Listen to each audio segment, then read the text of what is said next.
പുതുവർഷമായിട്ട് കാശ് വല്ലതുമുണ്ടോ സർക്കാരെ കയ്യിൽ എന്ന് ചോദിച്ചാൽ നയാ പൈസയില്ല, കയ്യിലൊരു നയാ പൈസയില്ല എന്ന് പറയാവുന്ന അത്ര സാമ്പത്തിക പ്രതിസന്ധിയിലാണോ കേരളം?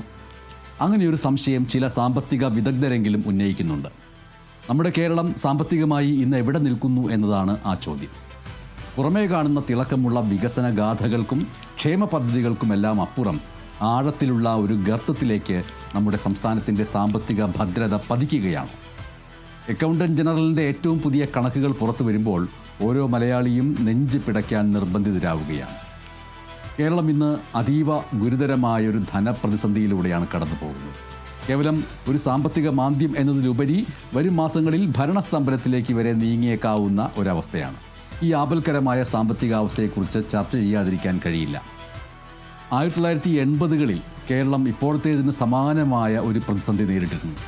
അന്ന് ട്രഷറികൾ ആഴ്ചകളോളം പൂട്ടിക്കിടന്ന ചരിത്രവുമുണ്ട്.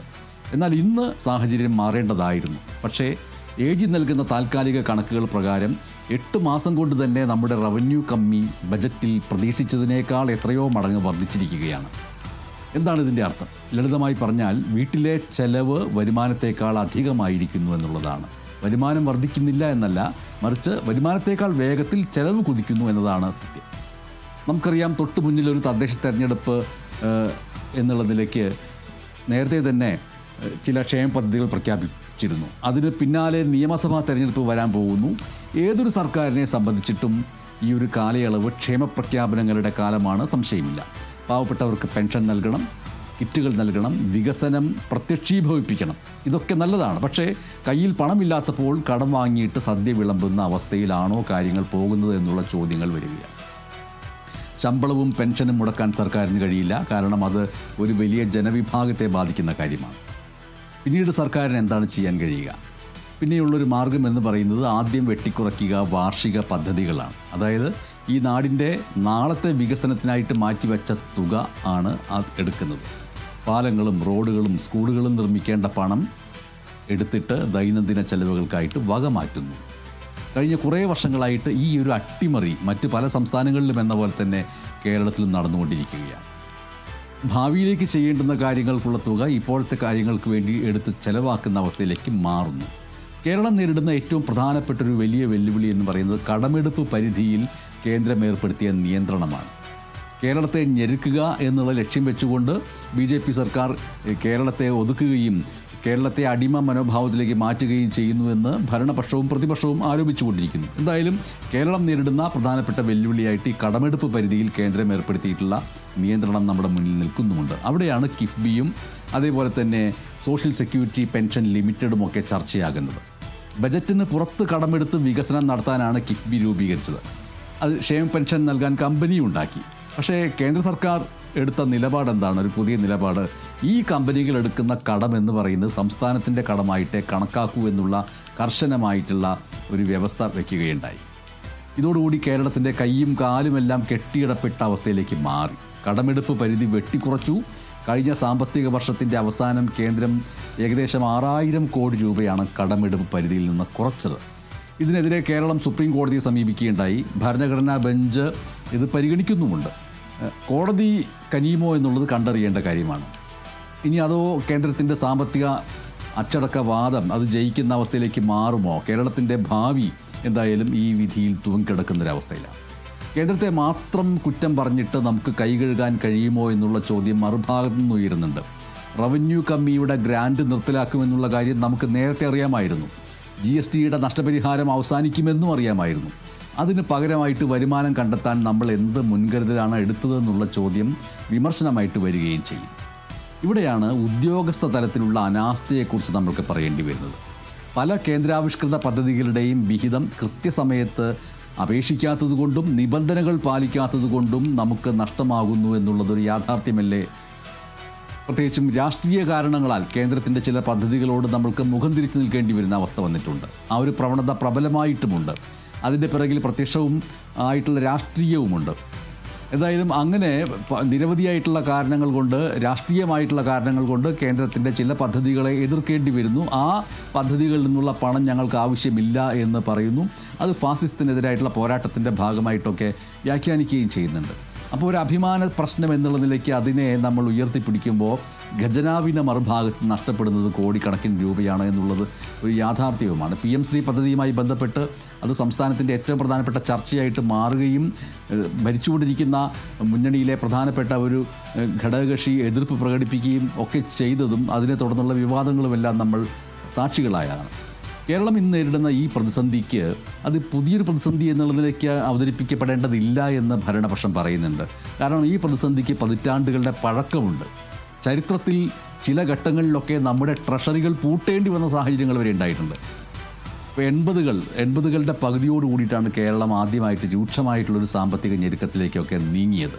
കാർഷിക മേഖലയിൽ വലിയ രീതിയിലുള്ള തകർച്ചയുണ്ടായി, ശമ്പള പരിഷ്കരണം ഉണ്ടായി. ഈ കാർഷിക മേഖലയിലെ തകർച്ച ഒരു ഭാഗത്ത്, അതിൻ്റെ ഒപ്പം തന്നെ ശമ്പള പരിഷ്കരണം ഒരുമിച്ച് വന്നു. അതായിരുന്നു അന്നത്തെ പ്രധാനപ്പെട്ട തകർച്ചയുടെ കാരണം. 87-ൽ ട്രഷറികളിൽ കടുത്ത നിയന്ത്രണം ഏർപ്പെടുത്തുകയും ചെയ്തു. ക്ഷേമപ്രവർത്തനങ്ങൾക്കും വികസന പദ്ധതികൾക്കും ഒന്നും പണമില്ലാതെ സർക്കാർ ഉഴലുന്ന കാഴ്ച അന്ന് കേരളം കാണുകയും ചെയ്തു.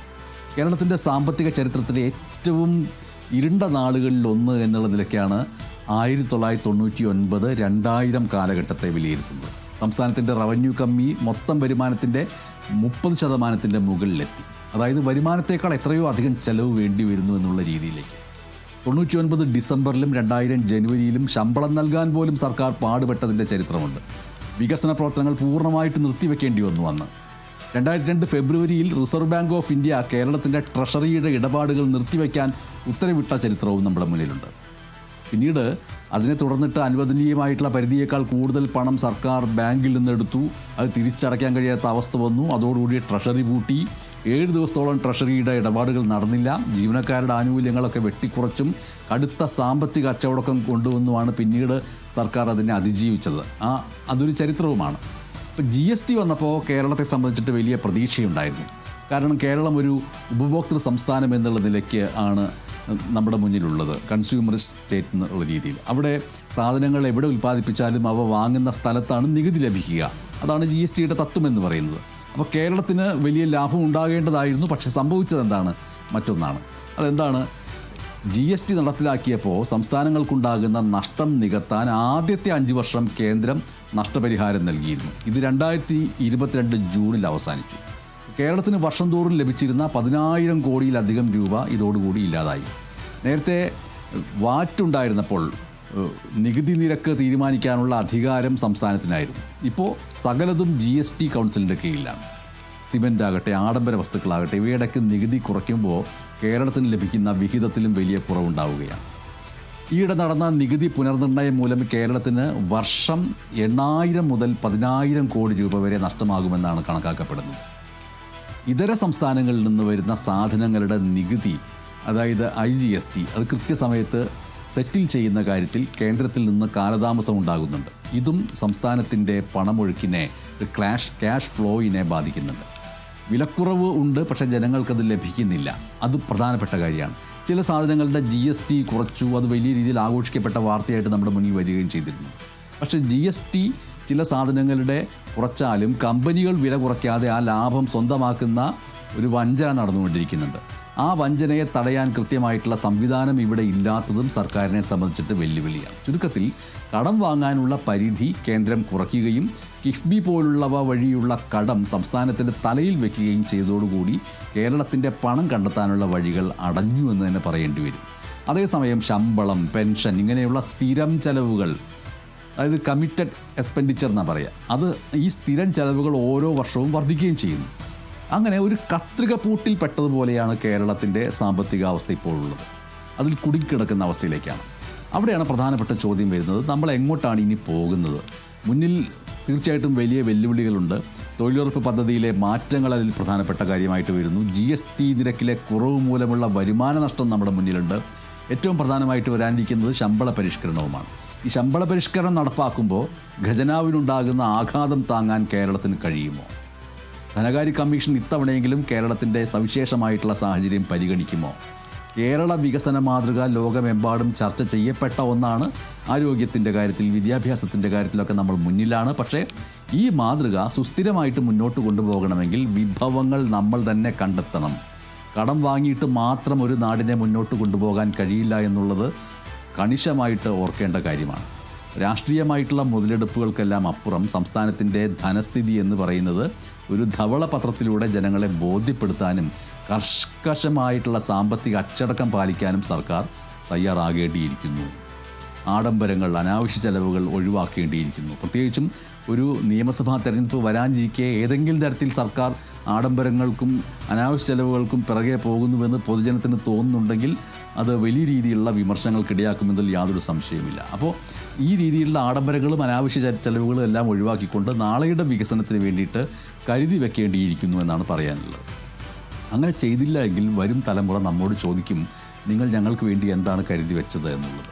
അപ്പോൾ കേരളത്തിൻ്റെ സാമ്പത്തിക ഭാവിയെക്കുറിച്ചുള്ള ഈ ഒരു വിചാരം ഇവിടെ തീരുന്നതല്ല. ഇത് ഓരോ മലയാളിയുടെയും നിലനിൽപ്പിൻ്റെ പ്രശ്നമായതുകൊണ്ട് തന്നെ ഇനിയുള്ള ദിവസങ്ങളിലും ഇത് ചർച്ച ചെയ്യപ്പെടുകയും പരിഹാരങ്ങൾ ഉണ്ടാക്കപ്പെടുകയും വേണ്ടിയിരിക്കുന്നുവെന്ന് മാത്രം പറയട്ടെ. നന്ദി.